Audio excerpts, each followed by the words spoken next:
Bokoto, Bokoto, Bokoto. Voilà.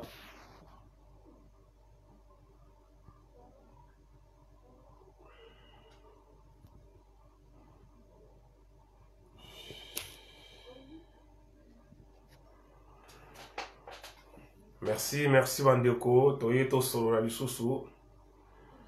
Na pesi bino mbote bandeko boza kokota bo partager vidéo. Ouais, c'était prévu na banda vidéo na 13h. Comme prévu, mais moi, bah, contre-temps, Nenge Salamaki. Jerry Coco, voilà, merci, nous sommes là, Massamba, Pedro Joaquim. Bandeko bo partager vidéo parce que Mingi ya Kolobezalia wa Nicole Mbuluku. Ceux qui bo partager tes vidéos, bah comment ko signaler ba compte nanga, bah comment ko bloquer ngai, bah comment ko empêcher augmentation ya ba vie, bah comment ko empêcher bah toi mon ba vidéo. Na ba taliban et puis voilà na ba ennemi à Congo. Na yeto solo la mutakozwa vidéo angata na chaîne na ye atia. Ndenge bandeko na biso ya Radi TV bakozwa Papa Bonnet, Mal sans fil, Info sans fil, bandeko Rasta Congo, nous sommes là, merci beaucoup. Naito solo là. Tobeta masolo ya Christian Bosembe na royeli bino vidéo. Botala ndenge nini Christian Bosembe asangani na ba Rwanda bazako humilier ba Congolais. Lisa Sokoni Kunda Ingeta, nous sommes ensemble. Et na yelbino vidéo mususu bolanda et outi message outi na Vatican. Boyo kanini o bazako préparer pour nangana yo. Et zalaka important bande koto solo la makambo itali mboka na biso et puis makambo ele kana monde. Losako Kulutu Imperial Santana Losako. Bande konangai na ebisaka bino ke combat na biso tant toza kombenga ba combattant ba résistant ezali kaka pona politique ya Congo te parce que bato ba vrai ba occupant bato azo sala biso mabe koleka ezali Rwanda te Uganda te mais c'est la communauté internationale bazui bana na bango ba Rwandais ba Ugandais ba tie wana et ba Rwandais ba Ugandais na communauté internationale bazui bana misusu bazui ba Congolais mususu ba yena bango ba kotisi bango na service na bango, c'est-à-dire des Congolais corrompus, des Congolais vendus ba koti na service ya mindele na service ya bapaya ya Rwanda, Uganda, communauté internationale nyonso pour la détruire. Ça dit notre combat, il faut combattre d'abord le racine ou ça dit la racine ezali la communauté internationale. Et c'est bien qu'on obe la politique, mais faut toyeba ke soki lelo to bundeli politique to longe na politique to za na mabele te to zali esclave. Vidéo oyo ezali mingi pour la bande ko baza na libanda na mboka bapaya, surtout libanda ya Afrique. Merci Pacheli Miko Bingeta. Vidéo ezali plus pour la bande ko oyo baza libanda. Boyo kanini oyo euti na Vatican, message ya Vatican direct na Vatican na hôtel bino vidéo bokoyo kayango et bokomona mbota ko chef bokomona vidéo mususu ya un serviteur ya Kagame ya Christian Bosembe na kati ya Kinshasa. Merci beaucoup bandeko parce que situation ya Congo senga to ya kato sololaka. Je vous ai toujours dit balobaka la presse c'est le quatrième pouvoir. Mais la presse n'a jamais eu une armée. La presse n'a pas d'armes. La presse n'a pas un financement. Je ne sais pas moi ce qu'il y a une fois. La presse n'a pas une banque quelconque. Mais lorsqu'on dit que la presse est le quatrième pouvoir, parce qu'ils savent que non, c'est à travers la presse que Batbazo aura conscience, Batbazo aura informé, Batbazo aura connaissance. Or, un homme conscient est plus fort qu'une arme nucléaire, je l'ai toujours dit. On les a dit adage oyonga ina bimisa na lobaka. Muntu azali conscient, muntu azana conscience aleki arme nucléaire na makasi. Parce que tolobaka ngo ya aucune armée ezali makasi koleka peuple. Or le peuple comme makasi, peuple comme très fort, peuple comme puissant, c'est lorsque Azana connaissance, lorsqu'il est conscientisé, lorsqu'il est informé. Yango moni balingaka biso to lobate, to sala mindu kite, to sala mbongo te, mais balingaka kaka to lobate. Balingaka to lobate, bango basala ba mbongo, basala ba millions, biso to sala ngote, mais bazolinga to lobate. Alfred Gomes, Panique à Kinshasa, les FCC choisi de marcher même jour avec l'UDPS. Yenge Mouta 4A, c'est des jokers toujours. Mouta Kouchia faillite depuis Sadaf. Les grands fédéralistes, Ingeta. Donc, Bandeko, yango na lingi to solo la, ba makambo yo, mukile yo kende wapi, to sala nini. Est-ce que toko tikala kana distraction ya poto to sanango? Toko continuer ko mener combo de tozo mener. Toko continuer ko lula poto oyo to mona ki zanaka lula. Où va le monde? Où va l'Europe? Mais bandeko pour na kolexa tenter na la première vidéo ya serviteur ya Kagame. Bolanda yango. Muto azana question. Muto alingalo balikambu. Au commun on a passé le téléphone les amoko laptop na réseau ça la bien te. Na osala le téléphone fait ça la direct na YouTube na compte na biso ya Hippo Wise officiel na simbo s'abonner na rosa vidéo na rotango kuna semaine prochaine tozonga ba direct na biso na YouTube. Bolanda vidéo ya serviteur ya Kagame. Bolanda yango comme ça bokoyoka comment Azali voilà papa voilà tola na liboso na ya serviteur ya Kagame Christian Bosembe ya Congo Buzz. C'est lui qui se dit intellectuel, juriste, mutalingaka Congo. Nyoso alobi wana. Est-ce que kufungama wa?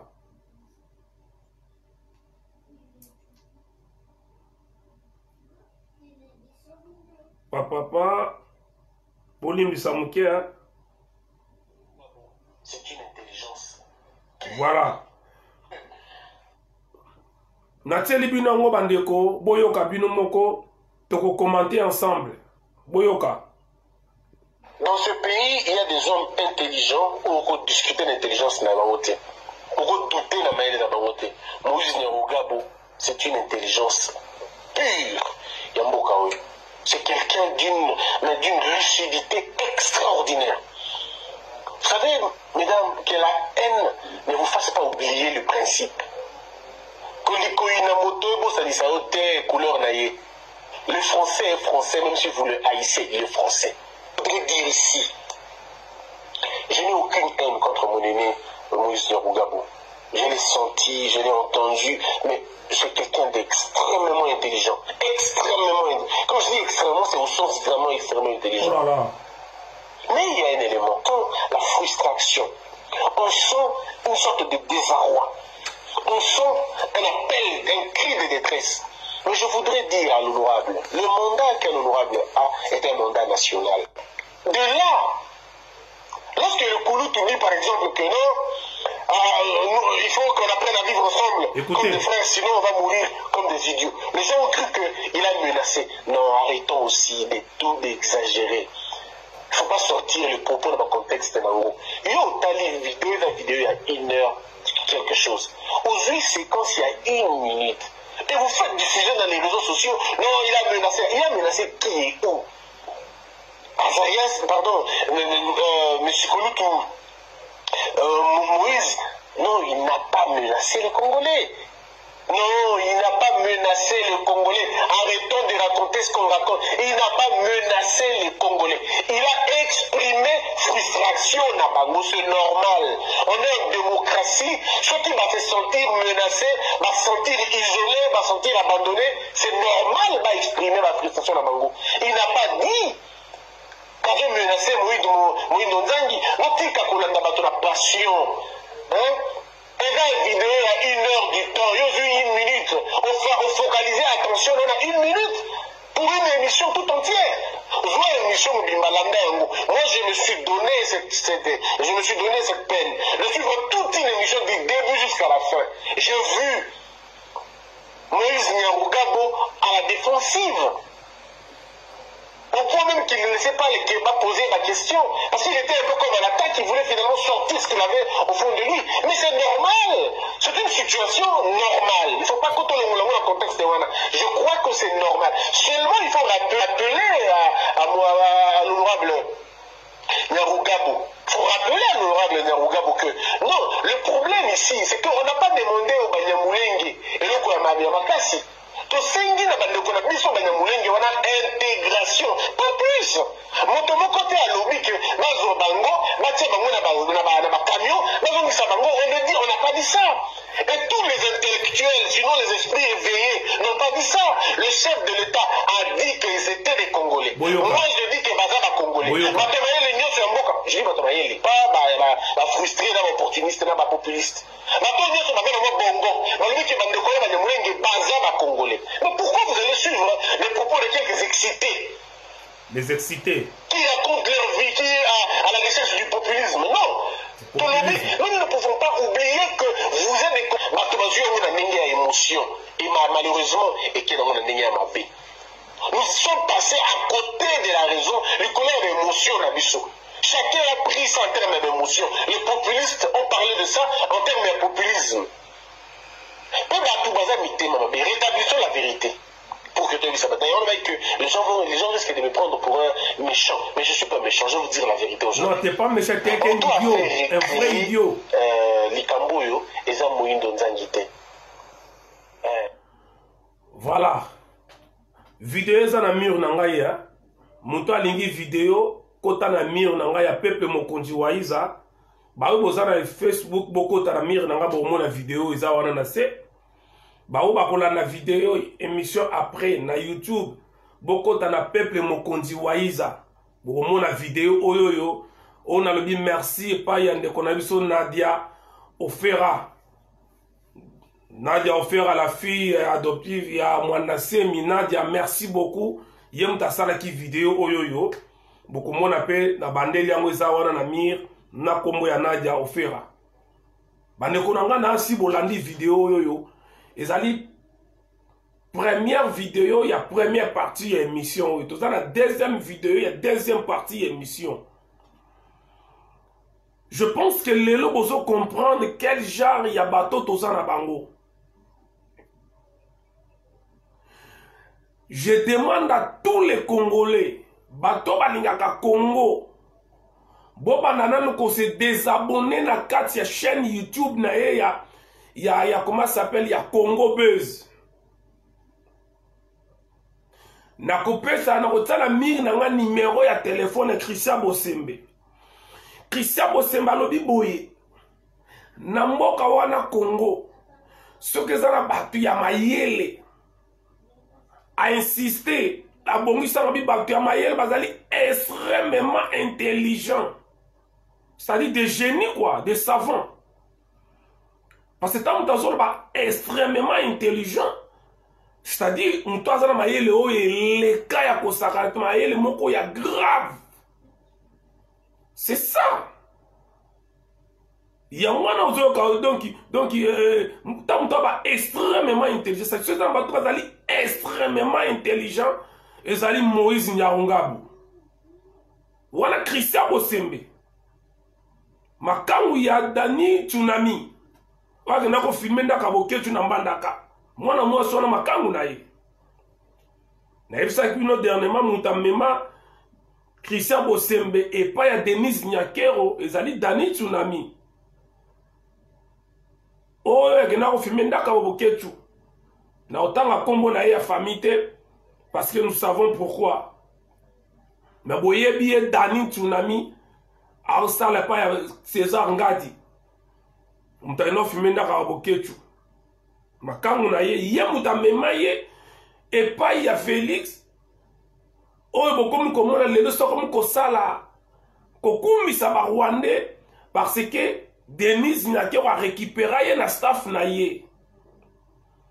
Na expliqué ki bino dernièrement, na janvier 2020, batindaka bango mission na mandaka bango mibale mwasi na mobali na mutu moko 25 000 dollars bakende kosala koinstalle fondation ya Denis Nyakero na mbandaka bazwaka 25 000 dollars na mutu.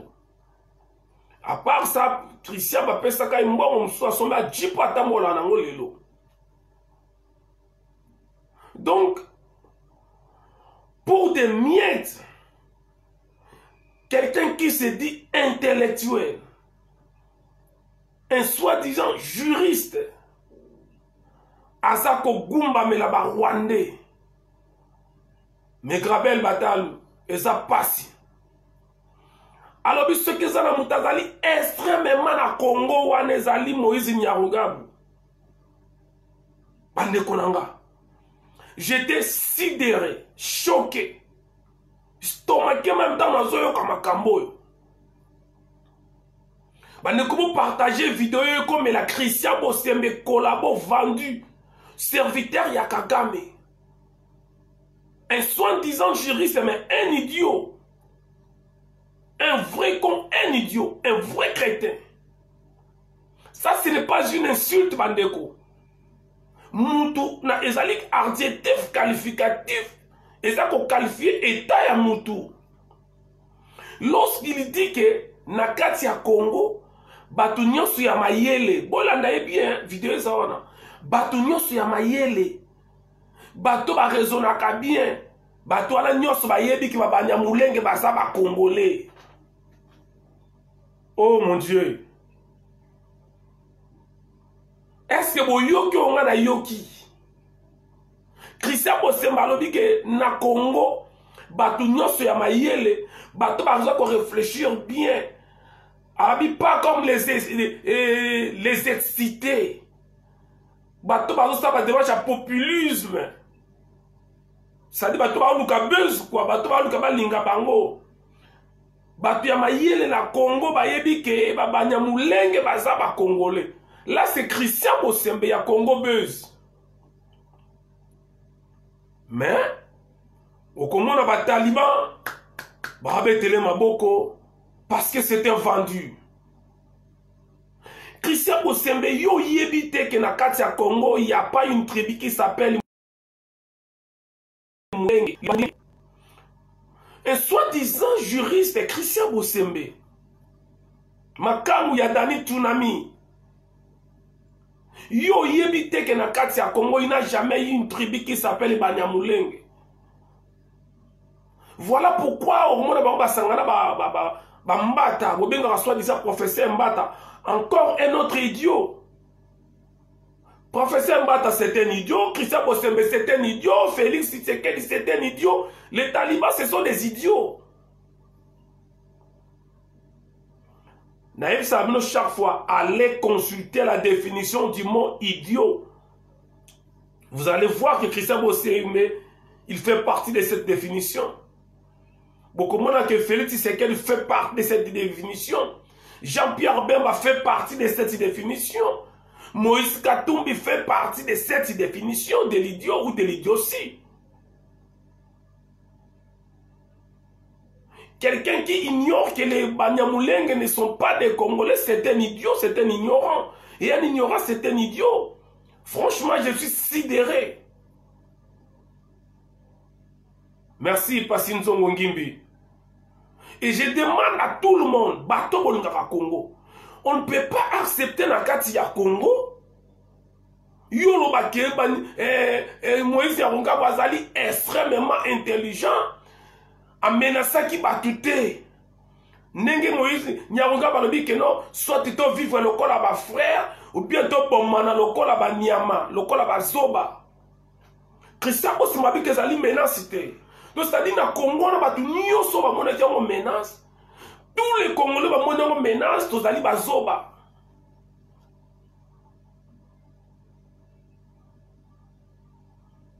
Donc, bisognon sotomonique ezali menace tozali bazoba.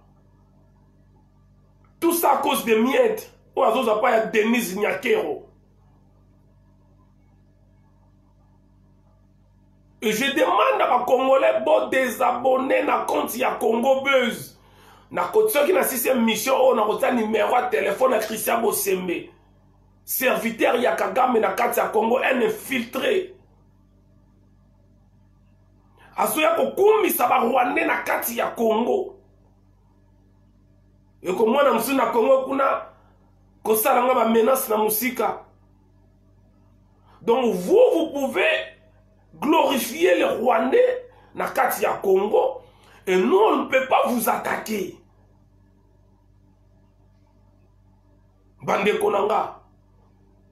Toza na mboka nini oyo? Les Rwandais parlent des communautés, la communauté Banyamulenge. Congo makamba ba communauté zalakate, nous avons des clans, des tribus. Yo Christian Bosembe tango benga bango ba Congolais. Oko yebisa biso mwam na bango zali nani? To luvila na bango zali nini? Elena Garsengeta. Oko yebisa biso ancêtre ba Banyamulenge na kati ya est ya Congo za banani? Et batama bomba lokola bango les idiots qu'ils sont. Oh non, minembo ezali musika na Rwanda. Nenge nino anege koma ya Rwanda. Mayotte ezalaka ya France, est ezalaka awa na France. Nouvelle-Calédonie ezalaka ya France, est ezalaka awa na France.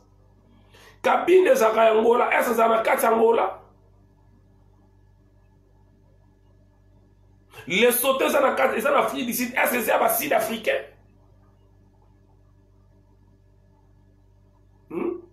Martinique, Île de Réunion, Cayenne, et ça est France. Est-ce que ça n'a rien à France? Suriname, et ça est anglais, et ça n'a rien en Amérique du Sud. Est-ce que ça est bango? Est-ce que ça n'a qu'à Angleterre? Hong Kong, et ça là qui est anglais. Est-ce que ça qui n'a qu'à Angleterre?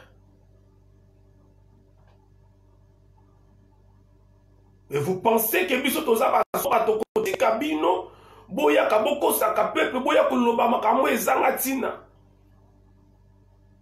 que Moïse n'anga ba menacer ba Congolais te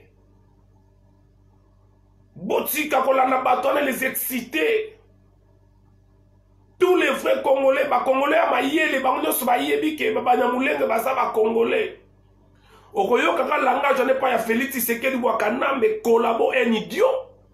Okoyoka langage n'est pas ya Mbata, soi-disant professeur Mbata idiot.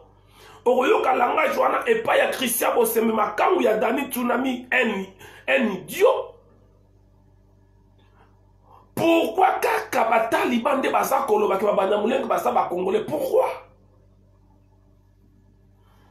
Beryl Kachopia Msaya Lebi Gibraltar eza ya Angleterre mais eza na Espagne. Merci beaucoup ndeko nangai.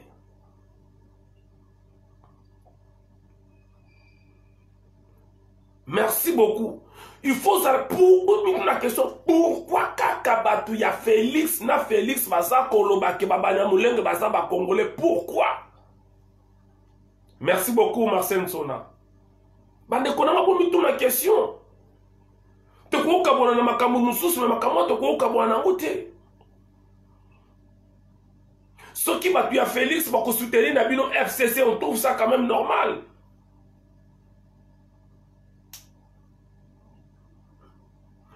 Et comment tu n'as point que Batunyoso ya Félix baza ko soutenir koloba ke ba Banyamulenge baza ba Congolais? Moi je me demande pourquoi kaka batu ya Félix nde baza ko kotera ba Banyamulenge? Pourquoi?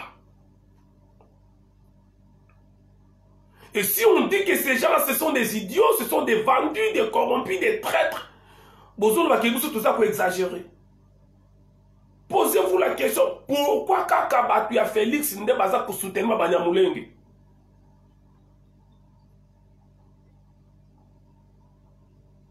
Nakosala ta 50 émissions toujours pour un sujet oyoyo ya ndoki wana ya Christian Bosembe.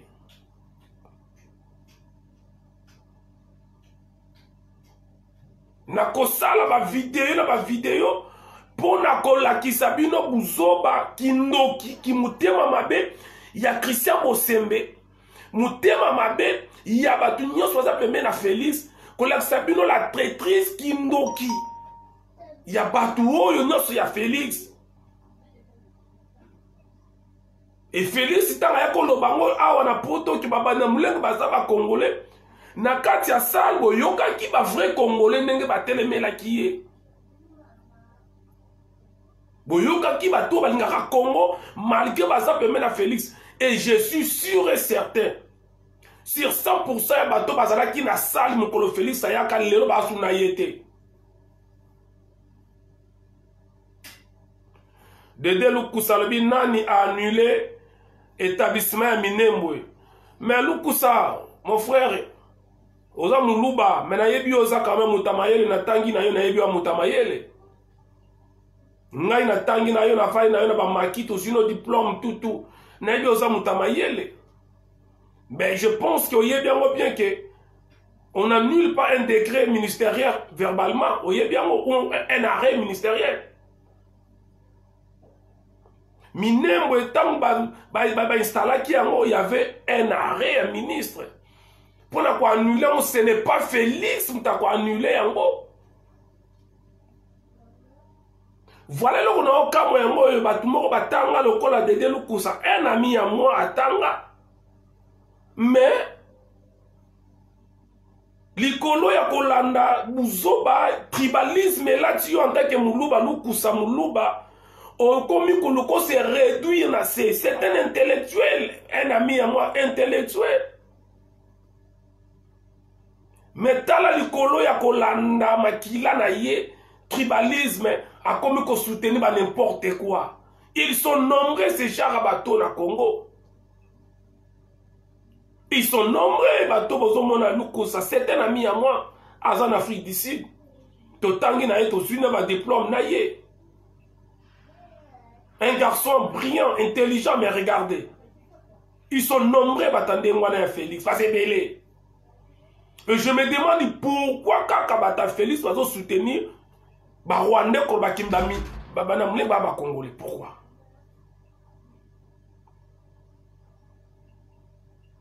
Et ça passe si Bande Konanga. Dans une deuxième vidéo, on a Kosangisa Yango. Na tant que là dans le commentaire na côté ça na première vidéo na lingi bolanda yango mukie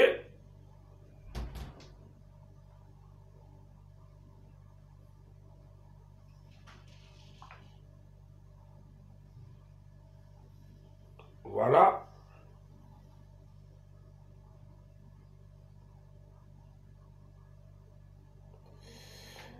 Alors Bolimi Samuke, Tokota Awa Wato Zoyango.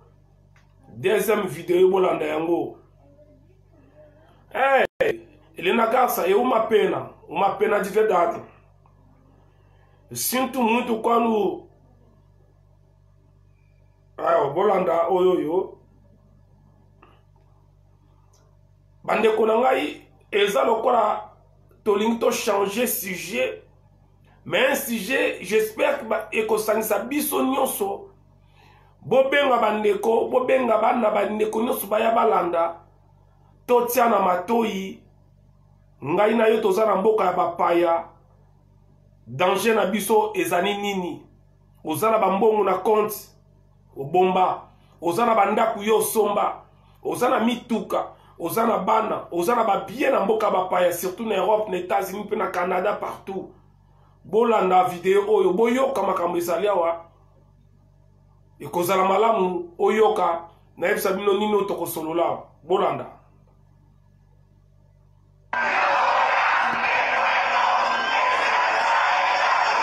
oye bandele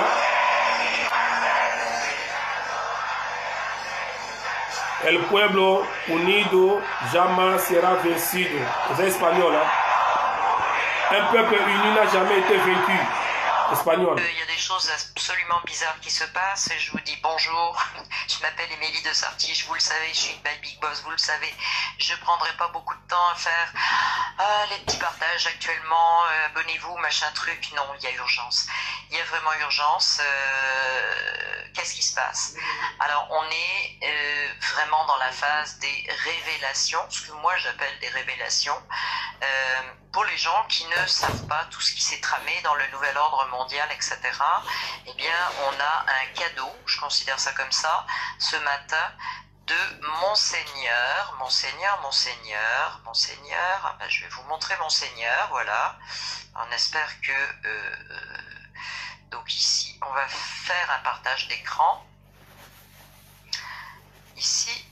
Et on va partager ça. Donc ici on a ce monsieur, Monseigneur, via gauche, je sais pas quoi, on va avoir son nom ici, l'archevêque Carlo Maria Vigan, bon c'est son nom, hein, qui a envoyé une lettre ouverte au président Trump. Alors c'est vraiment la nouvelle de ce matin. Pourquoi?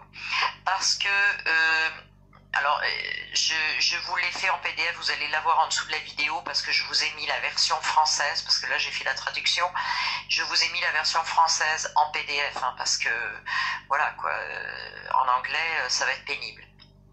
Donc vous allez l'avoir en français. Donc ça a été envoyé à Donald Trump par cet archevêque, qui est un ancien nonce apostolique aux États-Unis, c'est-à-dire bon, l'équivalent d'un ambassadeur du Vatican aux États-Unis. Donc qui dénonce toute cette manipulation de l'ordre mondial, qui dénonce aussi le fait que l'Église, le Vatican, est partie prenante dans toute cette histoire du nouvel ordre mondial, et ce, je vais vous dire, depuis très longtemps. Je sais que ça ne fera pas plaisir à un certain nombre de personnes qui croient au pape, à la religion, au Vatican, etc. Je vous dis pas que c'est bon, pas bon. Ce que je vous dis simplement, c'est qu'on a déjà eu l'expérience de pape pendant la Seconde Guerre mondiale. Je pense que c'était je sais pas quoi, Pitis ou je sais pas quoi. Enfin bref quoi. Allez vérifier, vous allez voir que c'est vrai, qui ont collaboré avec les nazis. Ce n'est pas une nouveauté. Les nazis, vous le savez, ça fait partie de ce plan du nouvel ordre mondial. Hitler, c'est un pantin qu'on a mis là pour progresser vers cet objectif de nouvel ordre mondial qui est déjà très ancien. Enfin, le plan a déjà un certain nombre d'années. Et donc, le Vatican a déjà trempé là-dedans. Pire que ça, le Vatican est probablement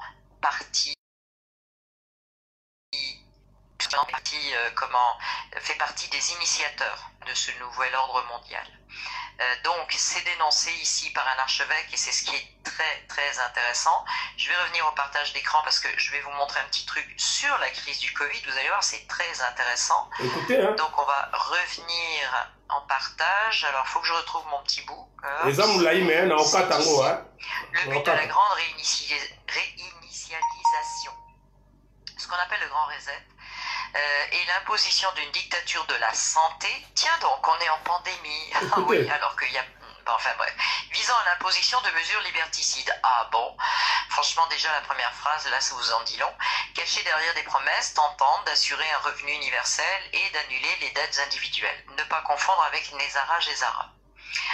Ça c'est moi qui l'ajoute, hein, c'est mon commentaire à moi. Le prix de ces concessions du Fonds monétaire international, bah oui, sera la renonciation à la propriété privée, l'adhésion au programme de vaccination contre Covid-19 et, tenez-vous bien, Covid-21.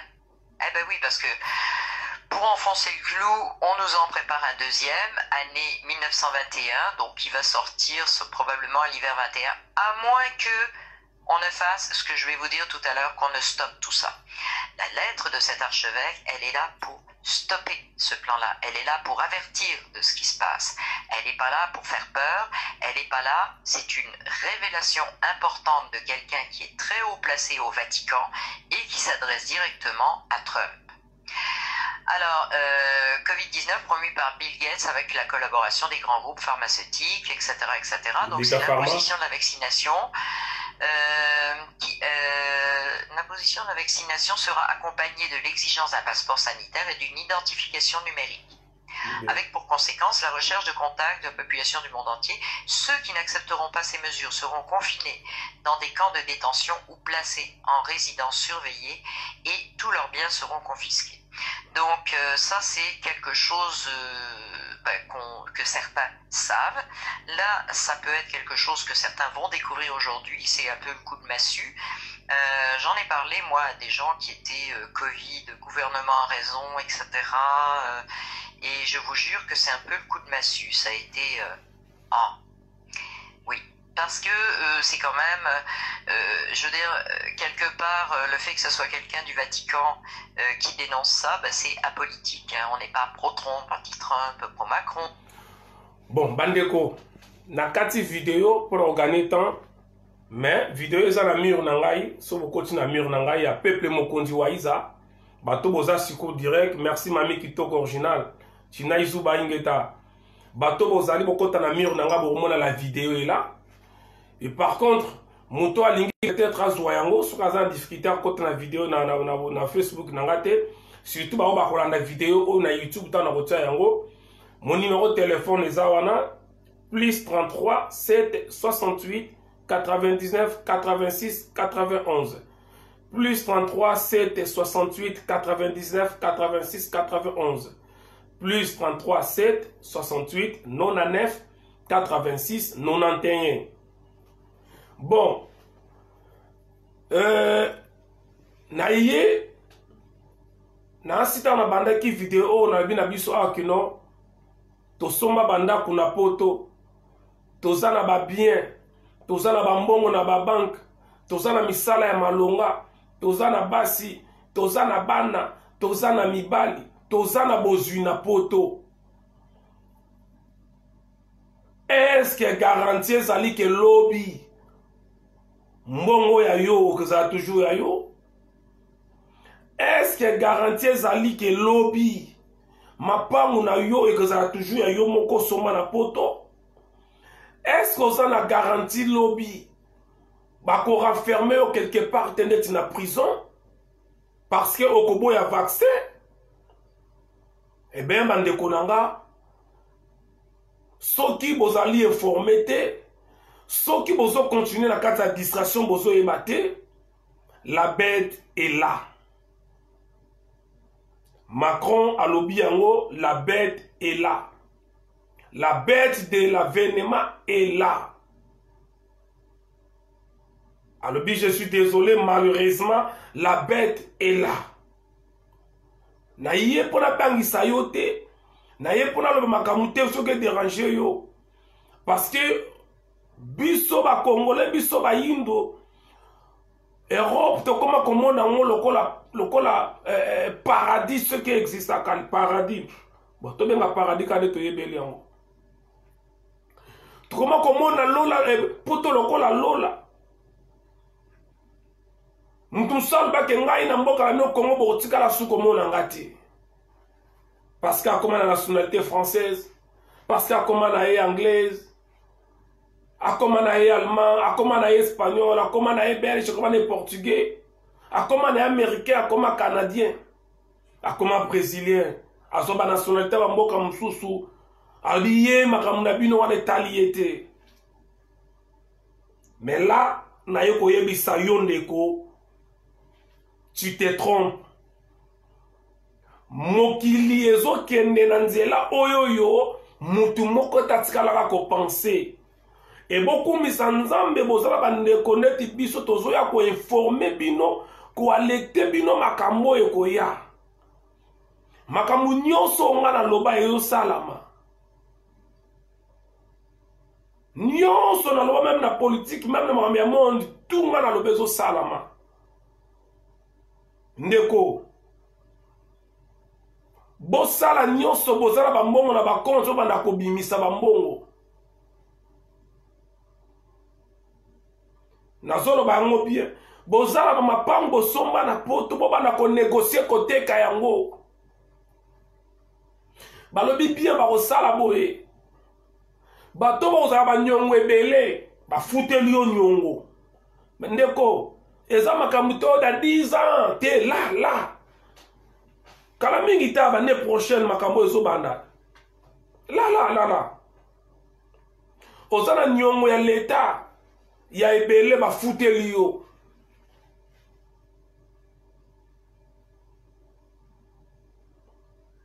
Ozana problème moko boye bango ba ko aider yo. En contrepartie, yo il faut renoncer à la vie privée na yo. C'est-à-dire il faut ndima o kabwana vie privée na yo, otika bango ba contrôler yo. Bandeko. Na ebisa kibino ke lelo na kolobe makambo ya grande tribulation mwanda mpeza ka sujet mulai. Bandeko ba chrétien bo landanga boyoka na mateye belé sur la grande tribulation. Ah, la grande tribulation, dans le Koya. Sorozana caché à 666 cités. Au Kosombate, au côté Kate. La grande tribulation. Et que ça m'a des étapes. Il y a Liboso et Kozalake. Enlèvement et Kosalama. Dans l'enlèvement et Kosalama, ba ko tikala. Ne ba ko souffrir nango. Hein? Ça c'est la première partie, il y a grande tribulation. Nenge ba chrétien bateyaka. Les chrétiens africains, les chrétiens, les noirs chrétiens, nenge bateyaka c'est lo bango. Et deuxième partie, il y a la grande tribulation kozala. Bato bako résister contre la bête. Bato rande mutu bako zala couronné bakola te lamba ya pembe. On va dire que deuxième fois, tant que Jésus a koya, pour la deuxième fois, Bible dit que tout il le verra. À côté Malikolo, il y a Mons Olivier. Et Mons Olivier, dans Montagne Olivier, et qu'au Kabwana, a deux parties. Wana, il y a pour insister, selon prédication, selon évangile, il y a des chrétiens noirs. Lorsqu'il parle de la bête, lorsqu'il parle de la grande tribulation, mais bon, la nanga la bokeh. Il y a des pasteurs qui me suivent. Avec respect que nous appelons des serviteurs de Dieu qui nous suivent. Nazana pour la juger tena na sambelaka solo asambelaka te. Nazana pareil de mesures te à côté c'est na banga kanzano na banga kate. Tika mutna religion na ya se sentir à l'aise. Oh ya moni maomende bien tika ye na islam. Oh alingi christianisme tika ye. Oya zongeli nzambi mpungutulendo le Dieu créateur tikaye. Oya landi Bouddha butikaye. Alors, wana yali selon mateya na bango. Parce que ya liboso ya Jésus selon bango, selon la Bible, mutakomona ete ko ça on a clin d'œil. Et que le pendant 7 ans, et que pendant 3 ans et demi. Dans 3 ans et demi, première partie, dans 3 ans et demi, il y a première persécution, tant que Jésus a roya, et que ça m'a enlevé, que ça m'a hormonaté. Ça, selon la prédication chrétienne. Après 3 ans et demi, tu recomptes à ce que deuxième partie, bateau bakonyo comme la première partie, oyo bako résister contre la bête. Dans la deuxième partie, tant que Jésus a roya, on va dire que tout il le verra cette fois-ci et quoi akoya nde lokola moyibi ne boyoka batino so bakomona ye akoya kozoma o bako résister na bête na première partie. Ça selon la prédication chrétienne. Et batwana nde la deuxième partie bako se kwa na ye na bo bakufa ki bako se kwa. Et mais ba o bako continuer bako persévérer dans les péchés batwana bako kende na 1000 ans. Il y a souffrance, na diable, na Lucifer, na Satan. Après 1000 ans, nous avons pas kozong samukile kosonga sali sumu sans liwa.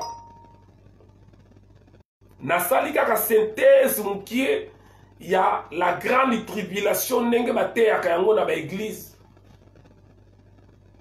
Oui, courchef faillite, yozali osala kata judaïsme, zala place oza ressentir à l'aise. Mutu na mutu azala oya ye. Koya kotina mutu kola koyebisa mutu te ke ya yu eza malamu ya wana eza mabe. Parce que ye peut-être na sika zala za ko se retrouver. Rien ne prouve que esika nga na zali nde leki ya yo, to esika yo zali leki ya ngai te. To zala ba tolérant to tika muta oya ye. Ah, Lisa Sokoni, Katinga Ngalo, Balobinini, Waiza Limbisanga vraiment. Nabi bien que Eza sujet Nabiso mais il faut na tout nakaka makambo. Oh, il y a 5e présent, Eza prophétie à Fumukimang. C'est faux. Nabi si eux allaient déjà, c'est faux. C'est faux. Kimbang n'a pas laissé une telle prophétie. C'est faux. Ezali faux. On a 4e présent cause à la gêne.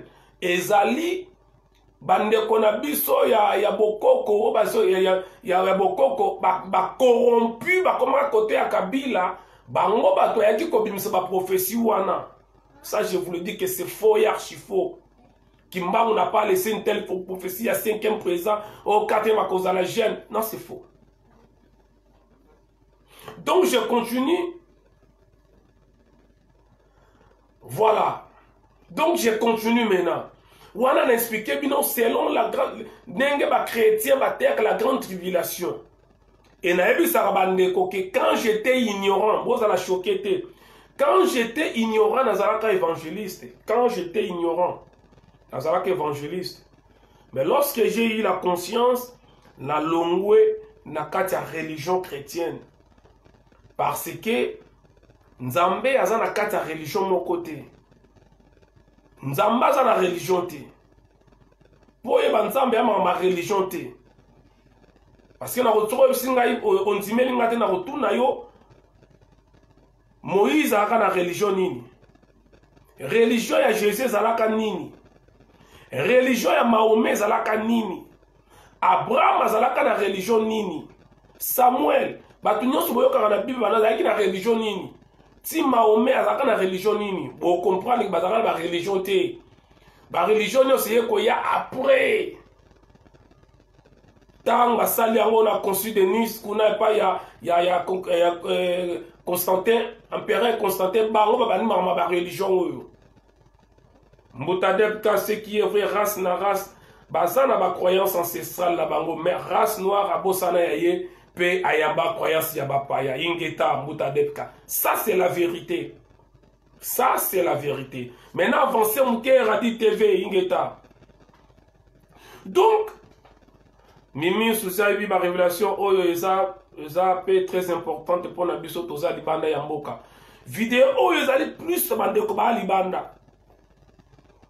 Donc selon grande tribulation bakenda nango babeta lisolo ndengwana mais en réalité la grande tribulation oyo bomona kalbino ba chrétien na Bible yango oyo tozo vivre. Yango oyo tozo vivre.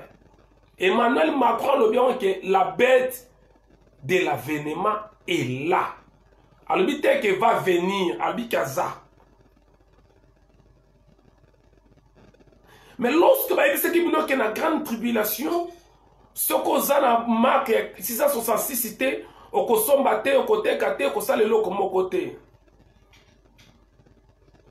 Déjà na koyebi sayo que 666 est ali marque de la bêtité. Ça, il faut. Les alliés, quand on ignorant qu'on connaît que 666, les alliés marquent de la bête. Ah non.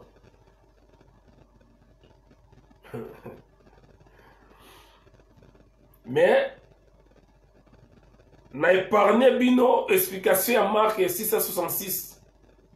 Mais alliés comme ya moutoua, n'a épargné bino yango pour n'attendre. La prochaine vidéo, c'est un bandit mouton à kokota rappelé ngayongo. Waiza on va Robert Massolé à 666. Lobi na leka ki na radi TV na lobaki on mandambo. 666 avant comme na 666 c'est zaka liboso 616. Et zaka kombo ya mutu ezalaki na latin et badaki 616 tant le commis na grec ba traduit comme on na grec. Tant on calculé yango et puis 666 et na tango wana comme ba langue mususu ezalaka na ba lettre ezalaka numérique teza ba chiffre te na 400 certaines langues ba langue mususu ezala ba chiffre te na 4 ba langue mususu na ba chiffre Et pour na signifier à l'époque, nous avons une histoire wana. Et ça, combo ya moto 666 n'a rien à voir na marque de la bête. Mais pourquoi tu comment on est na film et pas illuminat la franc-maçon? Justement parce que va récupérer yango, va jouer ce qu'on appelle na psychologie ya batu, ko traumatiser batu pour masquer message na bango, va profiter de loko wana. Neutron, proton, électron. Ozala mwanzela mukie. Gilgamesh Mampasi, ozala nzela mukie. Koba ki pembeni. La mélanine, mélanine n'a rien à voir. Mélanine ezali o esala abima na mukili. Mélanine ezali molécule za nzoto na biso. Biso tozala ngo ebele yango tozalaka mwindu. Mundela azalaka nango très réduit. Yango na zalaka pembe. Donc, ba produit de beauté to pakolaka esili saka eliminaka mélanine yango to komaka pembe. Soko yindi yebaka mélanine na yo emati. Soko komi pembe yebaka mélanine na yo ekiti. Ça c'est un autre sujet. Vraiment le bela bango Koucha Fabi le bango bakanisaka 666 ezali marque de la bête ezali vrai lokuta catholique ba romain batia yango pona kokosa batu. Voilà yango na yebisa batu. Donc batia 666 ba komisa marque de la bête.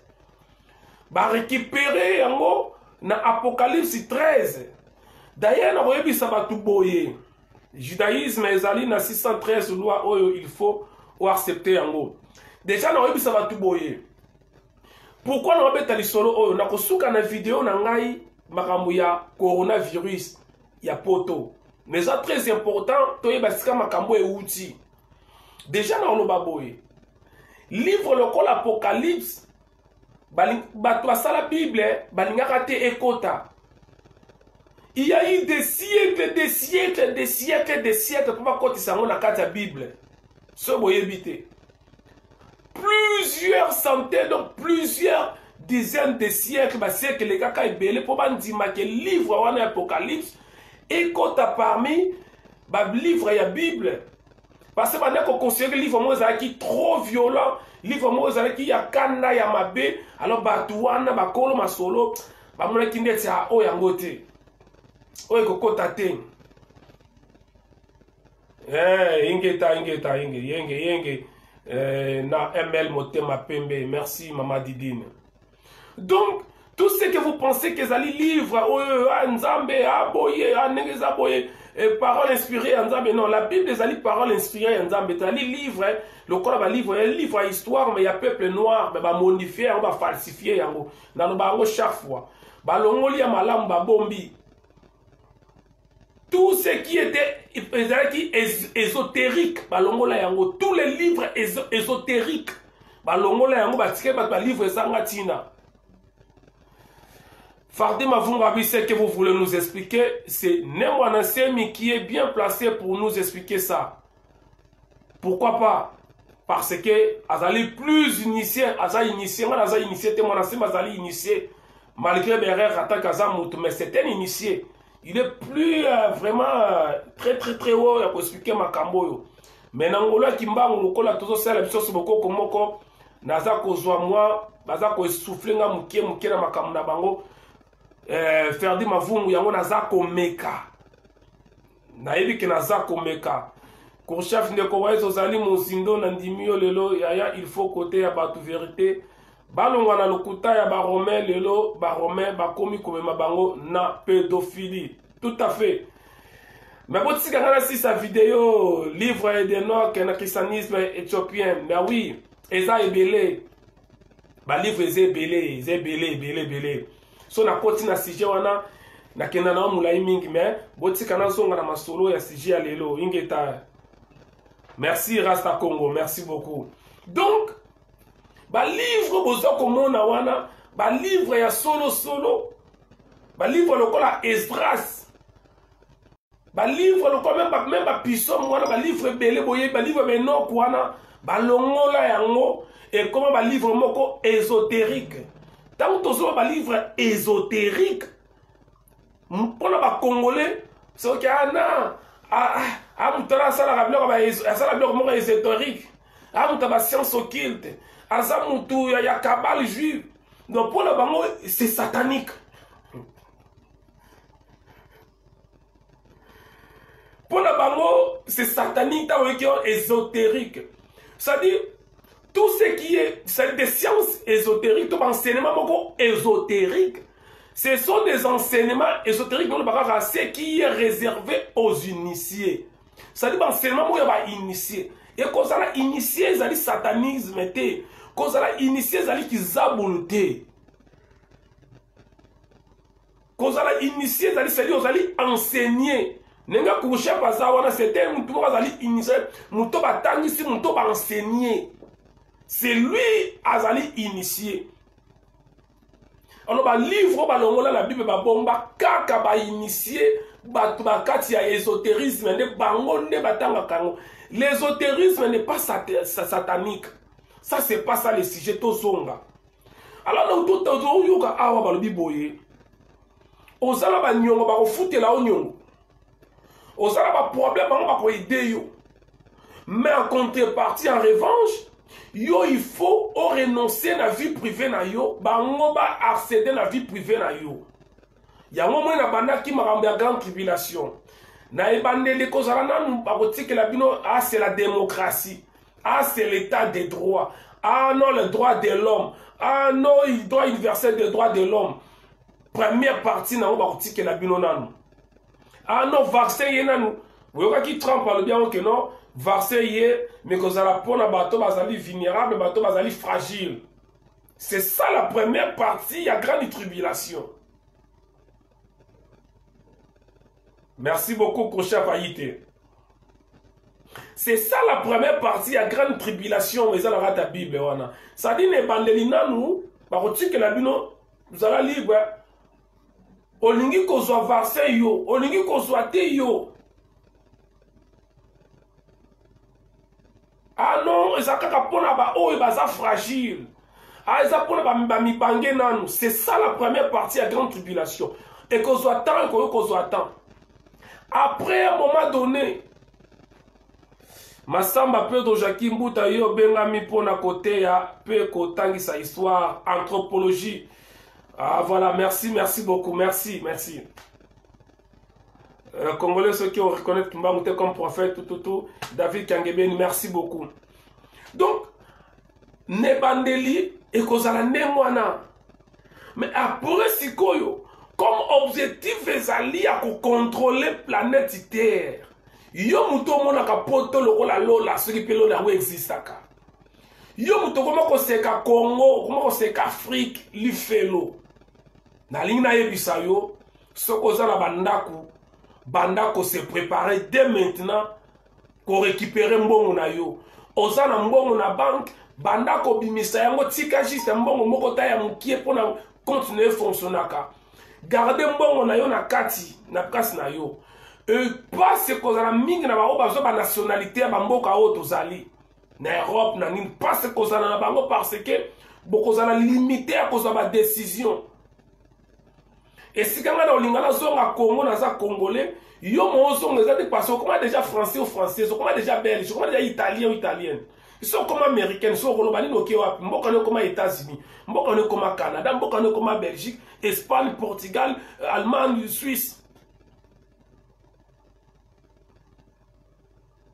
Mais bon ça la banga, bon ça la komi kitsa, na el kam suna rolobana suka nango, qu'est-ce qu'on peut faire? Donc première partie, bah, on la liberté. Deuxième partie, comment on a bakoye, bah, il dit que non, d'ailleurs, koutou, malade, yango, béaliké, tout va vaccin, boye, bah, ouais, bah, ça, va vaccin, c'est comme si, bah, comme si c'est vulnérable, bah, comme il est sous, qu'on famille, tout le monde est mati. Donc, par conséquent, il faut que tout le monde soit vaccin. Au convoi, nous, ça va, non, bah, obligé, bah, tourner, nini. C'est impossible. Aujourd'hui, impossible, mais vous na confinement na minute. Aujourd'hui, impossible, mais bien que ce que vous avez un papier, il y a bibende, il y a un melo.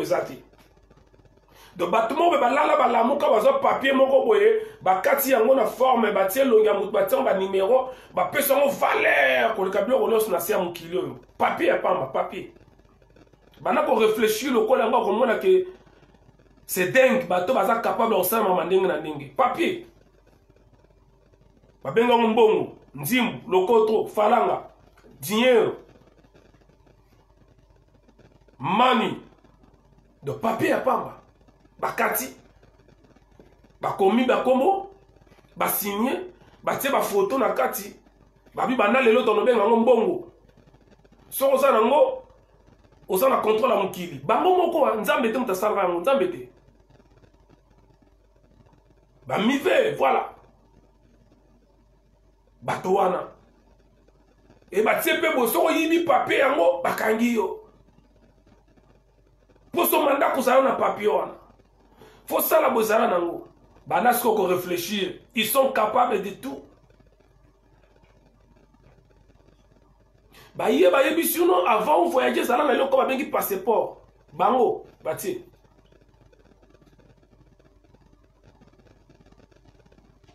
donc koya masolo ya vaccin so bookanisa yango okoki kozala soki guerre civile ekoma mokili mobimba non so tozala te tokotelema te ezalaka boye ntango akala oza na poto mpo solola na papa na yo na famille na yo il faut koma lettre ekosala 3 mois 4 mois mpo ekoma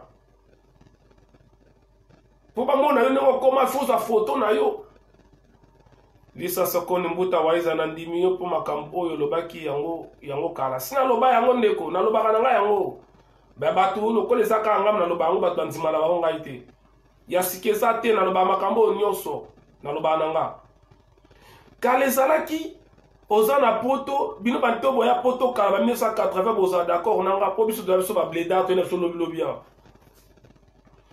mpo bamona kaka ndenge okomi foti na foto wana ekoma 3 mois 4 mois après mais lelo mpo solo na bandeko na yo téléphone na minute bakomi kutu komonana mais est-ce que 30 ans passés merci Wakumanda 30 ans passés qui pouvait penser que moutako osala direct boye na Facebook bo osala bosko na osala vidéo bo qui pouvait penser à ça qui pouvait penser que téléphone moye koya vidéo WhatsApp to otala to solo la nani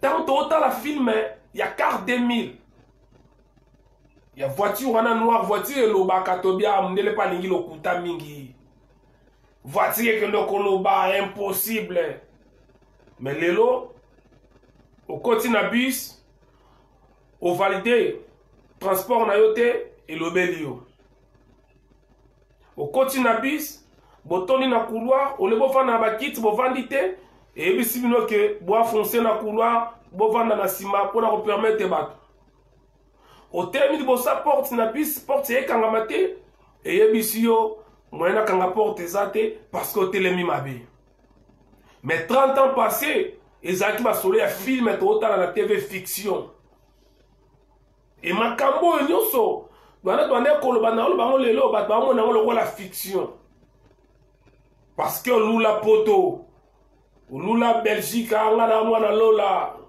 Panama ekotikala Panama nga na mwana Bundes nga na États-Unis grande puissance nga na mwana London British tout ça wana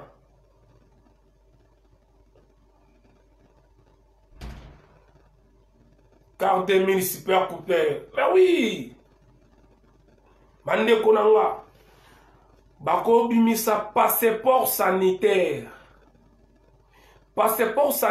wana eko remplacer mukanda yoza nango le monde entier kozana mukanda moko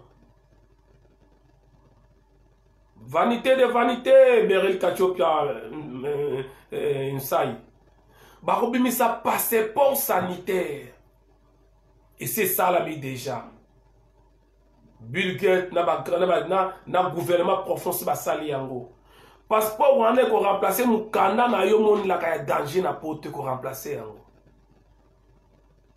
Passeport wana ko remplacer passeport ya nationalité oyo zwa. Passeport wana eko remplacer yango. Tout le monde il faut zala nango. Soko zu yango te, okosomba eloko te. Okosala te. Wakozoba bien na yo bakokanga yo yango. La bête de l'avènement est là. Ah oui. La bête est là. C'est ça la bête au dans la Bible. C'est ça la grande tribulation. Pour ça, les États-Unis, il y a la ville, il y a Georgie. Beaucoup de monuments, il y a mon nene. Il y a la place, il y a un parc, il y a une pelouse. Monument, il y a un combo. Na Georgie. Il y a des banga, il y a un combo. Beaucoup de monde ont bien objectif na bango ba réduire la population mondiale na 500 millions d'habitants. Et tant que à l'époque, ba yebaka teke ba africain ba ko bote belé bolelo plus de 7 milliards, comme plus de 7 milliards. C'est pour cela vous voyez, c'est l'une des raisons où on a la guerre en Afrique. Et Sarkozy a lobby il faut tout ça la nyonso stopper maternité en Afrique. Ça dit ba tsaba maman na biso ba vaccin ba botaka le ba kuma ba stérile. Mami qui to original bito kosuka wapi. Tous ont conscience et na yebisi bino lelo. Il y a des associations où ils ont travaillé na coulisses en parallèle pour na côté na makambo yo. Ils allaient solo papa makambo zolo ba. Ben oui. Bijou binda tana bandako ba makambo susu bandaka ba banzima ngate. Na yaka na ebisa bino le 10 na butu le 10 mai to comme le 11 mai 2020 ba ko lancer solo et que wuta na monde moko satanique solo ale ko za na monde entier toutes les grandes villes. Tana lo ba ko batanzima kate. Mais le 10 mai bo mona katina ba journaux ba lobi yango. Na yaka ebisa bino na kana ebisa bino ke pape aza ko signer pacte na diable. Yango ba ko lancer solo wana ya mabe. So continue à Google beta kata odeur mystérieuse en Europe ou dans le monde entier et que bim cela journée wana. Ezaki nous il y a le 10 au 11 mai 2020. Problème na biso Congo CG a vrai pouvoir exact ya wana tozo zunguluke parce que nous négligeons les sages qui sont initiés pour notre savoir-vivre. Merci beaucoup. Mais boti kanel sanolo komoko. Boko komitung sama me 22 mars 1980 masolo. Boko komitung sama me siko waisa to kende wapi mboka wana to ke ndenge nini. Tala mboka ndenge zalaka. Surtout que to vanda wapi to lia nini. To koli na poto to mesali na poto. Bana na biso ba kolinga ko kende. Elena Kassabi COVID-21 zali na nzela. Ndeko na wabi sawa boye. Mutawaiza les grands prophètes Congo. Merci beaucoup. Na koyebi sawa boye. Na Congo wana 2021 aussi la té. Tout va basculer. Ça c'est un. De deux. Okozala na choix te ndeko. Et ce dépend na maingeta. Okozala na choix te. Soit tokende kolia ndunda na kimia ke olti kala la poto kolia msuni na kati ya prison parce que okozala na prison. Au moment où je vous parle, les États-Unis batongi ba cage belena si boyoki mama wana mundela zoro bayango. Mutatindeli Donald Trump message ani oyo le 25 octobre ya ne oyo. Ezali ambassadeur à Vatican aux États-Unis on a ototangela bino. Ezala mire nanga.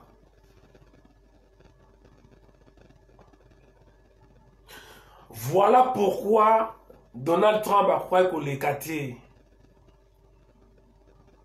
fraude monani bazokuta ba bulletin ya vote na kombo ya Trump partout lelo ezomona na place nyonso mais balingi ata moke te ya koma parce que soki ya leki wana akofrene makambo nyonso mais nakuna informe boye Europe esi ekwei États-Unis esi ekwei bref mundele esi ya kwei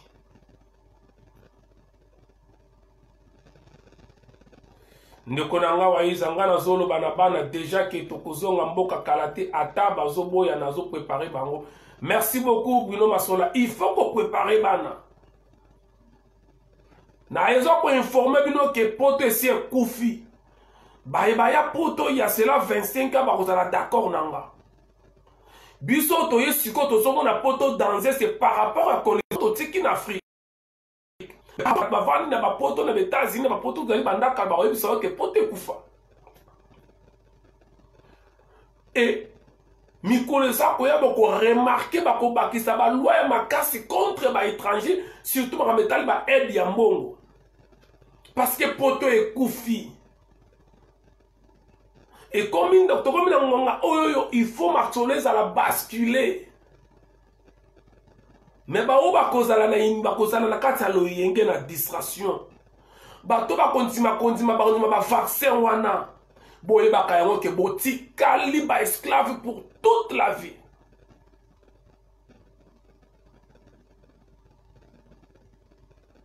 Ozoloba bien mais ezaka bapoto zonga kinto ndima yo. Ah oui mon frère, vous avez raison. Merci Bruno Masola. Donc na façon oyo kongola lingaka poto makambo na matoye ko lekate. Oui, je sais. Na miso bo moto boye. Na omona te to bana ko vivre ndenge nini. Mais moi je fais ma part. Na zoya ko yebisa bino. Inyoso nga na loba le lezo salama. Ces gens-là ne cachent plus leurs secrets. Bazolo bango alaini. Vidéo eza na mire na nga wana. Na autre dans le peuple mokondi waiza bota la yango. Ba vidéo mi bali na sali za wana. Oyoyo akola na vidéo aza na difficulté ya kotala vidéo azwa yango. Soko bengi ngai na plus 33 7 68 99 86 91 na kopesa yo yango. Plus 33 7 68 99 86 91 na kotindela yo. Bandeko na komi naza kushite tozwa conscience kolula poto te parce que bango moko bakozanga place kokene bakoya na Afrique. C'est la raison pour laquelle ils veulent éliminer les Africains, occuper l'Afrique sans les Africains. Merci beaucoup Mami Kitoko original. Tika distraction de konanga. Na l'église na bino bakote ya bino makamtolo bati parce que baza na kati ya kobunga. Déjà bakota na christianisme na vélo, bakota autoroute na vélo. Balakisa bango une partie ya christianisme bayebi yango te. Bapesi bango livre mo comme une grande partie babombi yango. Nalobi te ke bato wana basambelaka te. Nalobi te ke bazali ya nzambe te na bibongo te. Mbuta Debka abi donc boza na prophétie moko na Roger Baka. Oui. Makambo oyo Roger Baka lobi lelo, ça fait 11 mois na lobaka yango. Bao balanda nga boyebi. Ça fait 11 mois na lobaka yango. Bon, soka tala ki vidéo na yango a s'inspirer problème ezate. Ce que ça dit que nzambe mutalobeli problème ezate. O ezali important que bato bazwa conscience. Nga la pesi bino ba date te yazala ki pression pesa bino. Linga poto mingi kolula mundele komona mundele lokola. Na expliquer bino comme wana mundele uta na moni ni modèle. Lokola mundele ebisaka bakoko na seka zali modèle bakoko balo baka lokola bango basala lokola bango balo baka munoko na bango balia kana ba fourchette na mbeli lokola ba parce que bango zali ba modèle. R Bichim Mwali Tabi bozongela nzambe ya kimbangu bolingi te mais bokosila. Merci beaucoup. Yango boyoka kombo wana mundele utana mo modèle. Modèle. Yolo bakaka banda ko répéter modèle. Continuez. Obimisa modèle. Obimisa yango na munoko na yo. Et bakoko na so banda ko prononcer modèle te balo ba modèle. Donc c'est ka kombo ya munele uta. Ça dit benga ba ki baza modèle bakoko na biso. Et yo so mona ki baza modèle ina informé que poto ekufi. Bo récupérer ba mbongo soko za nango te luka le fils ata 1000 2000 zala nango ya réserve 1000 ou 2000 to luka kayango to banda ko luka ata 1000 2000 eza na réserve oyo ke tango kozonga mboka Kongo eza munene pona biso nyonso ekoka tambola na ba Kongo au moins ne ba Kongo ezalaka vide bat bafandaka te ba Kongo mobeza vide ba Kongo eza vide bat basate Kenen Équateur ezali vide Kisangani eza vide Kivu eza vide Kasai eza vide Bandundu eza vide Katanga eza vide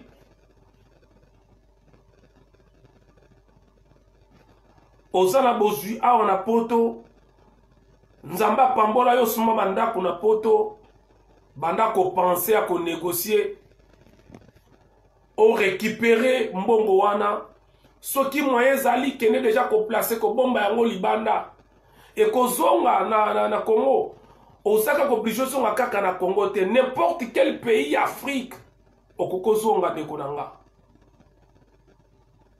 maloko kaka na Kinshasa eza vide ya oui Berrier le Kachopia nsai kozonga esa kozonga na Congo te luka n'importe quel pays africain ya ba noir l'essentiel aux alibanda ya Europe l'essentiel aux alibanda ya Océanie l'essentiel aux alibanda ya nani Amérique luka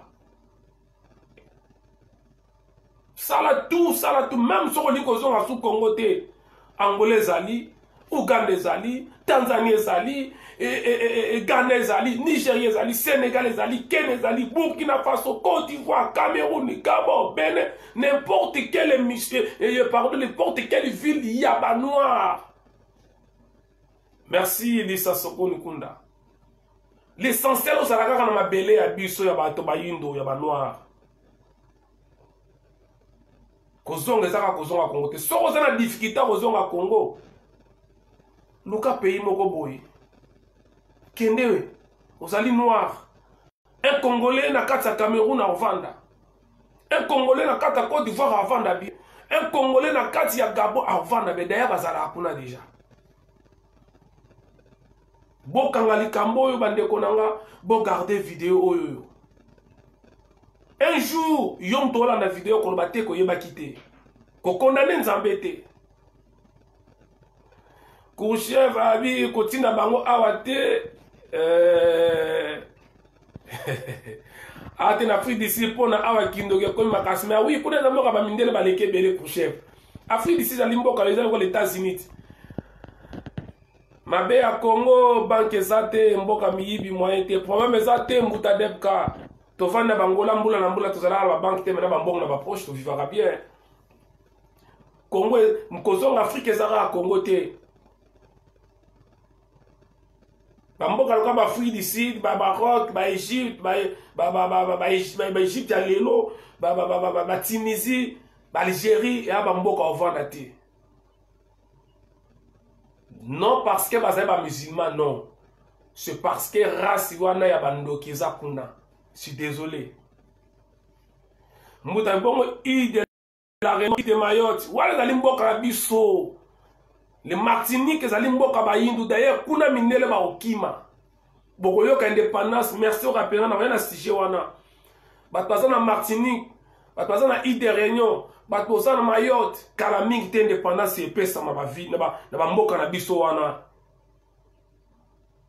ba mboka okende yango wana kala mingi te ba ekosonga maboka ba noir bango moko mingi akolobezali mais je suis obligé à okata na sengi bo s'abonner na Ipo Wise officiel parce que semaine prochaine to kozonga ko saba direct na Facebook boze bele bolandinga wa mingi bosenga ba demande ami na Facebook naza ko yamba bino te parce que naza moins na 240 amis d'attente 240 oiseaux c'est la plus de 5000 déjà mais beaucoup ko suivre ngai soko fini kaka suivre na Facebook eza le quoi toza déjà ba mi nyonso ya yonga na komona nyonso ya ngai yo komona oko komela nga pina komela yo wala eza na limite te vraiment na sepeli mingi ndenge wa bino masola e pasi nzongo ngimbalbi na mwe baza ko suivre nga bo suivre ngai au cas où na te vidéo soko linko s'abonner na wana pepe na Ipo Wise officialité ou bien on awa ko chafa ite maintenant na ko répondre ba question na bino na otanga ba message na bino to connexion na suka oyo bokoloba o azana message ako koma na tangi ko chafa bi magicien wana bazali awa ebele Afrique du Sud bazwa makambo wana rapide même biso awa tozali près ya kolongwa yango Afrique du Sud mboka Satan alalaka ben oui parce que l'anglais bazawana les anglais sont là na 1406 na Londres nde basangana ki pona ko structurer la franc-maçonnerie.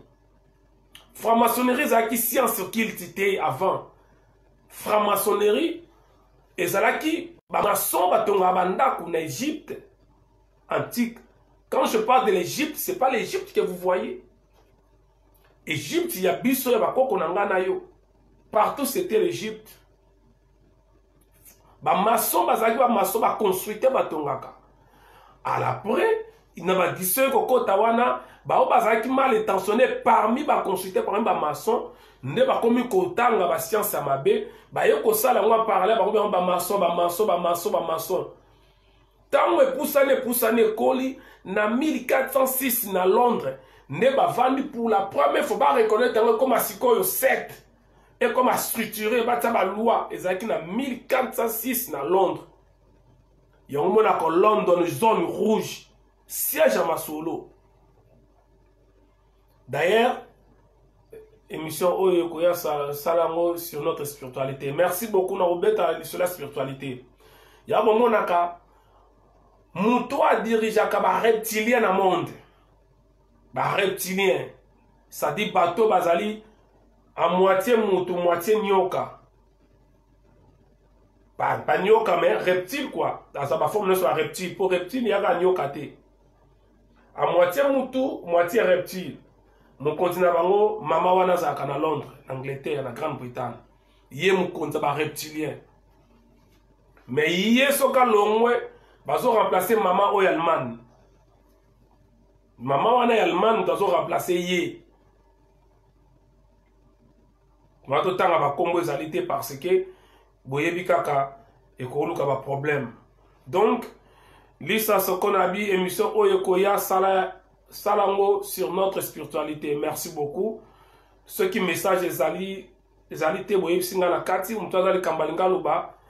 Mbuta de Kabi bana magie oya London somo. Merci beaucoup. Kulutum impérial Santana, voilà. Beryl Kachopia, Reine Elisabeth yango wana mwasi ya rimegada kimi bango. Yangwana ka nengozo bangala be kotanga kombo yo tangi boyebi kaka tozali vraiment exposé moi totanga ba kombo batona mingi ate yo kolba waiza mozo ba ona lingala ba yo kaka nyonso na kango écoute lelo commission kotie commentaire na Facebook na lingala ba ko traduire en français ko kamwa Guy Basabo Labi, merci beaucoup Waïsa pour na conseil. Merci. Nasa na otanga sko ba message na bino mutazali kamba koloba mutazana question o azana ngo opposé.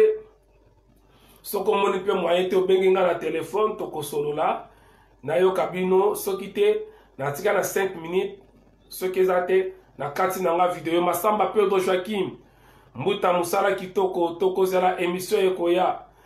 Matondo, merci à tout le monde. Bon partager vidéo, bon aimer vidéo. Bon tiens on ba plateforme nyonso. Ezali vidéo à consommer sans modération. C'est à consommer sans modération. Bijou Bindabi. Te batonyo sote a na Londres ba simba. Oui, maman Bijou Nabi bongo te. Na mais non. nalobi te ke bato na Londres basima bakisi nalobi nde Londres nde ezali ya kisi ya ameno bato nyonso basimba te na Londres bato nyonso te mais nalobi ke London nde ezali ya kisi. Deuxième pays oyo ezali na moto makasi mais baretira bango balicence moko satanique de diabolique balinga lisusu bakota yango parce baza makasi koleka ezali Allemagne. C'est le pays le plus puissant de l'Europe, même il y a monde. Même il y a monde. Parce que tant que en Égypte, histoire moukier, tant les francs-maçons en Égypte, il y a la Grèce antique, il y a la Grèce. Mimi Souzi Masirabi ngeta continue masolo yo po ete ya batu oyo ba kokufa pona tembe eleki bango. Merci. Pour chef ayi talbi ngai na moni il faut okoma livre de kopona makambo oyo ekoki kokendaka boyete malgré congolais atanga kanaye ba livre te. Vous allez ata 40e personne à proposer comme livre ici na bandaki meta ezo za la mukie. Mais oyo peut tozo ça les ali ba livre tozo koma bozo yango ko enregistrer yango garder na téléphone na yo.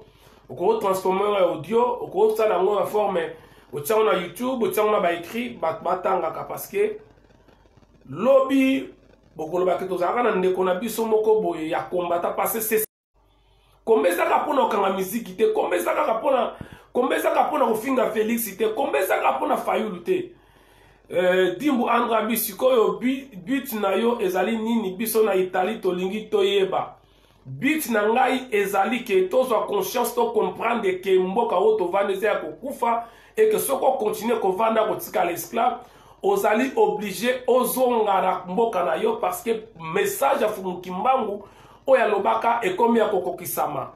But nange zali o comprendre que la bête de l'avènement nenge Macron zoloba aza awawa. Malembe bo serna Dimbu André zela na rappel na continuer na katina nute. Masamba Pedro Abiboy oui, il faut livre pour la génération à venir. Berili Kachiopa Misabi exactement Mbuta Alobi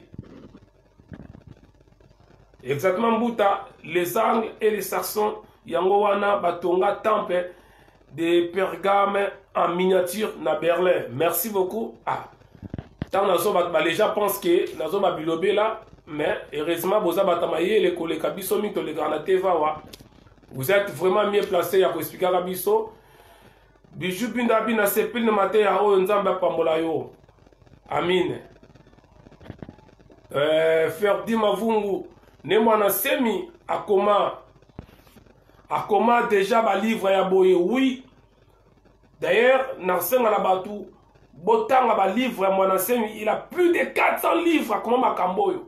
Et d'ailleurs na koloba pe boye l'honnêteté intellectuelle tina biso makamusu na solo ba ezali pe makamusu na tanga na ba livre mwana semi ezabilo musu pe na tanga batu ya mayele koleka na yoka pe batu azali inspiré koleka nga oui boka sa teke nga moko na ozo nga moko te misusu na tanga yango nete ba mwana semi na tanga bakalala na tanga ba antajob na tanga batu nyo ba chèque antajob na tanga batu ndenge na ndenge na tanga na talaka donc ça teke nyo se utaka nga moko non so na bike aka nga moko exala na honnêteté nous sommes des intellectuels il faut que l'honnêteté intellectuelle et ba ko exceller na kati na biso.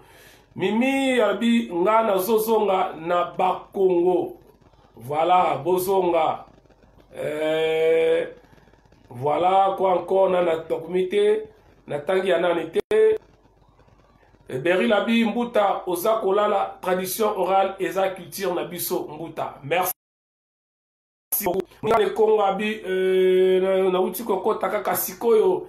Muninga ne Kongo malheureusement bandela vidéo ne bandeli bien. Kota na ipo wise officiel o s'abonner na kota vidéo kala mingi te.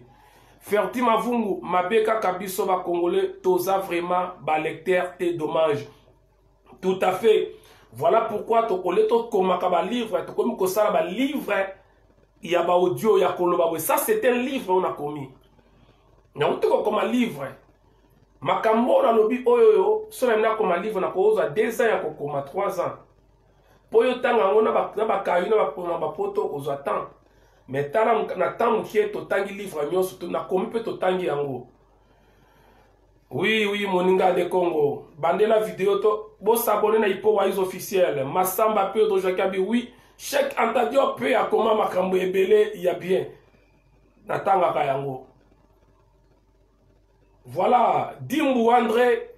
Tolula poto. Soutien moi na poto pe ya kala. Na yebi. Mais. Bo comprendre que. Poto e koufi. D'ailleurs, yo za mieux placé. Dimbu André oyebi sabiso ke poto e koufi. Pourtant, il y a mikili na zoe batozana bakini yo yaka déjà mikili. Lelo na poto ya lelo oyebi ke poto ekufi. Donc to meka dimbo alobi soki masolo ezali kitoko tokola na biso nyonso tozali ba congolais wumela. Merci Dimbo André. Na ye awa pona ko intoxiquer batu na RRT na ye ko ba bilobela te e nyonso ngana lobaka ezo salama. Ngayo nazo bana bino peut-être na kozala na distraction na kotikala awa bino bokende. Nazo yebisa bino vérité. Po ezo lo mama awa ezaka ngamo te euta na ngamo kote. Ngamo pe nazo te ya soki na bisali on nazo lo bate peut-être na kotikala bino bokende bokolo ba ah tala ye wana banda kote ya biso toso ngazo conseil biso ye moko akangama akoma mowumbu na tikala na poto. Ya solo utiko koma mokanda eza passe kozanga koyeba. Merci beaucoup. Donc, bokanza tengai na olo baboye, nazali déjà préparé financièrement, physiquement, pour les cabines. Non. Non. Nazala kati na bino, mais nazolo bato bund ensemble. Est-ce qu'on zamba kosunga un, deux quoi, tobimi. Mais ngai na lobaki yango. Même si on a kosonga na bilambo na lati maboko na makolo. Même ma colombo l'essentiel na mon akak Afrique. N'importe quel mboka na bimaka Afrique, na bimaka Europe. Attends, on s'est trouvé na Cameroun, na Ghana, na Benin, na Kenya, na Côte d'Ivoire, na Gabon, place Moroboy, na Angola, na Brazza, quelque part kakana komara en Afrique. Merci beaucoup. Baina betsa ki mabaku boko limbisa. Bo s'abonner na Ipo Wise officiel, vous êtes belé na bo s'abonner te.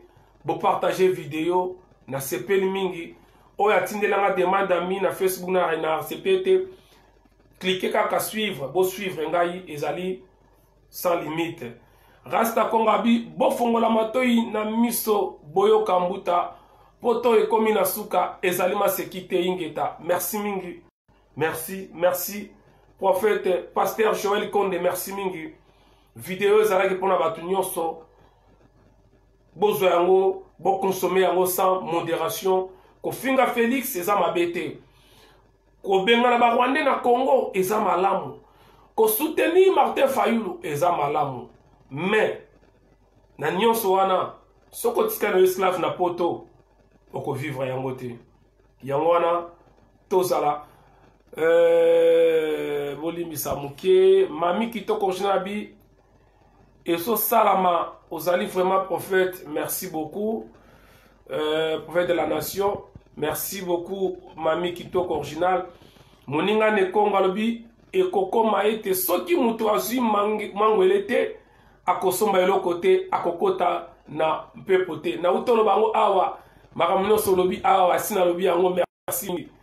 Na moni ndeko na biso vali MMN atie lia moko boye na yebite. Bokota, bo s'abonner, ce que chaîne inaye, bo s'abonner pas de kona bisope. Ce qui est ali, lien moko concernant ma solo to beta, bo cliquer on a bolanda. Nous sommes là pour na mabele yakimbangu. Na ko rappeler que batuloko langai na yozo landanga soza na espimo nanga tozali 16 000. 20 000 T, 200 000 T, 16 millions T, 160 000 T, 16 000 personnes. Oyo bazali éparpillé na monde bazali bana bilaka oyo kimbango alobaki toza au nombre ya 16 et tokoyeba na to kutanaka na pesi koko kipulu mbote na Maroc mukuna sola ki na yelo kalbosa bisingai kimbango ayibisa ki bango tokukutanaka na ba circonstances nyonso. Merci ndenge tozo kutana soko zali parmi ba 16 000 Ingeta. Bao bako libérer ma belé. Il y a 16 000. Merci Rasta Congo. Na tiki bino. Ba ina betsa kili bako bolimbisa. Il faut na kina kata suki. Denis Tekas azo zelangai. Tala suki nege komi bizarre. Malgré confinement. Na kina kata suki. Eko sala bien. Bambote. Numéro nangeza wana wa lingi. Abengi toko solo la. Na sepeli mingi. Abonnez-vous si pour Waiza officiel na YouTube et puis suivez-moi na Katia Instagram nanga pe yango wana zali pour pepe mokonzi Waiza toujours Twitter nanga pe za wana Waiza voilà tokutani mbala sima ingeta